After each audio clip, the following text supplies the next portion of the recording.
Olá, graça e paz. Vamos falar um pouquinho sobre o nosso pequeno grupo de número 196, que aconteceu de 30 de outubro a 3 de novembro, com o título de A Luta Interior. Naquela oportunidade, o nosso quebra-gelo, ele estava nos desafiando a fazer o seguinte: distribuir pedaços de papel e caneta. Peço aos participantes do encontro que escrevam um elogio ou palavra de motivação no papel. Pregue a folha nas costas de cada um.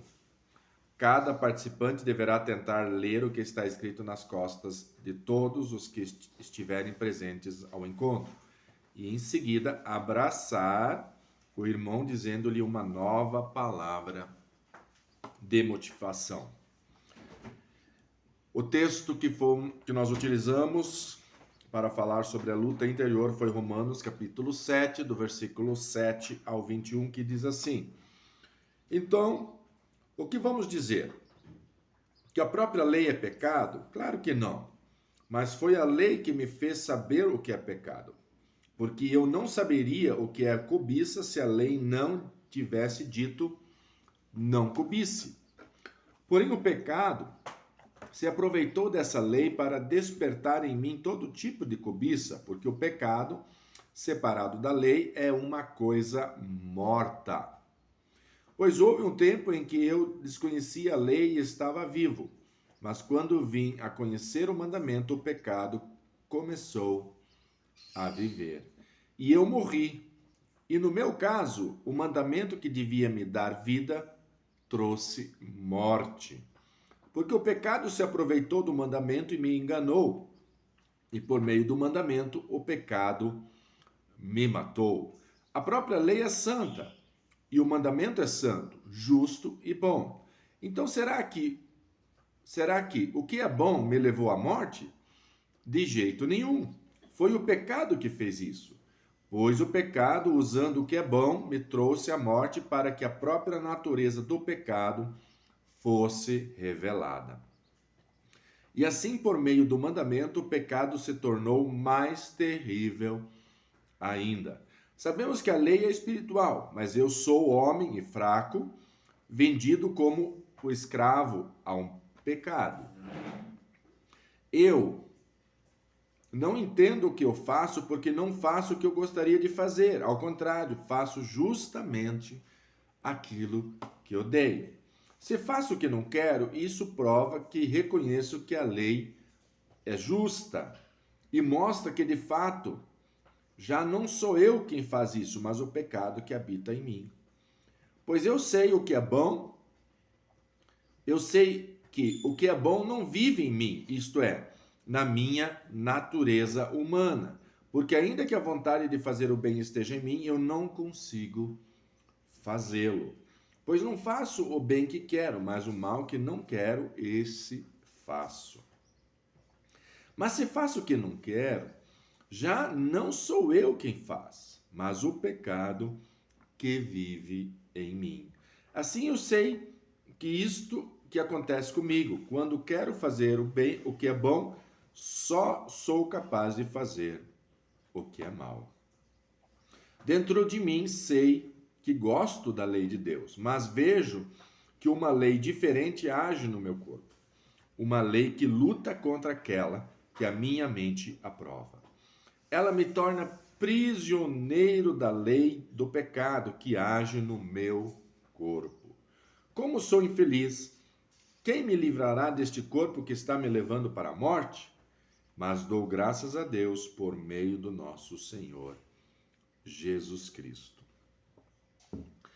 É um texto profundo, um texto muitas vezes com muita dificuldade de interpretação, mas o texto nos revela que existe uma luta dentro de nós. É uma luta interior entre o bem e o mal. E essa luta interior, ela só é possível ser vencida quando estamos em Jesus Cristo. Por mais que, estando salvos e com o Espírito Santo dentro de nós, ainda assim esse texto revela que nós temos dificuldade de fazer o bem. Porque vai acontecer justamente o que o apóstolo Paulo fala mais para frente,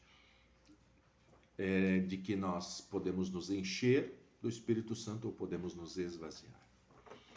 Uma vez cheios do Espírito Santo, nós vamos conseguir sim fazer o bem e não o mal ao qual o pecado se propõe a fazer. Mas para isso precisamos estar cheios do Espírito Santo. Vazios e distantes de Deus, o pecado ele vai tomar vez e nos levar a fazer coisas que desagradam ao Senhor. O que eu quero dizer aqui, irmãos, que não devemos pensar nesse texto em pecados, vamos dizer, em pecados capitais, matar, roubar, adulterar, mas os pecados do dia a dia, a falta de comunhão, a falta de estarmos cheios do Espírito Santo, nos leva a fazer diariamente coisas que desagradam a Deus. E o diabo sempre vai tentar se aproveitar disso.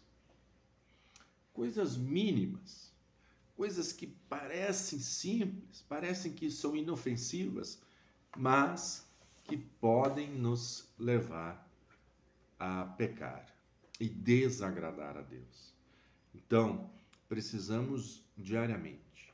O desafio é levantarmos todo dia e falarmos com o nosso Deus, fazermos a nossa devocional e sairmos com o desafio de não pecarmos, com o desafio de não fazermos coisas que desagradam a Deus. E vamos ter muitas vitórias, muitas e muitas vitórias.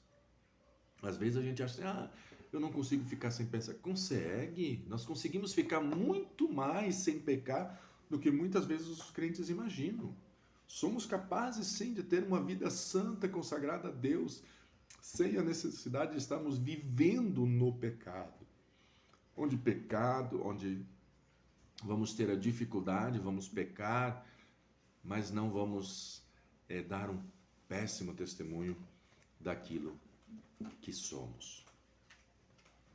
E olha que maravilhoso que a nossa autora colocou no nosso livro que nós usamos. Nenhuma condenação há para os que estão em Cristo Jesus. Aleluia. É motivo de orarmos e agradecermos a Deus e pedirmos para que Ele nos fortaleça, para que vençamos essa luta interior, que é diária, que é permanente, para que não estejamos vivendo em pecado, mas que o pecado sejam pecados que não atrapalhem o nosso testemunho, que não interfiram na nossa vida. Mas mesmo esses pecados, que na nossa ótica possamos classificá-los de pequenos, não quero entrar nessa ótica aqui, mas pequenos e irrelevantes, que diariamente eles possam ser identificados, possamos nos pedir perdão, arrepender deles, pedir perdão e sim levarmos uma vida santa conforme Deus nos ensina. Deus abençoe a vida de todos.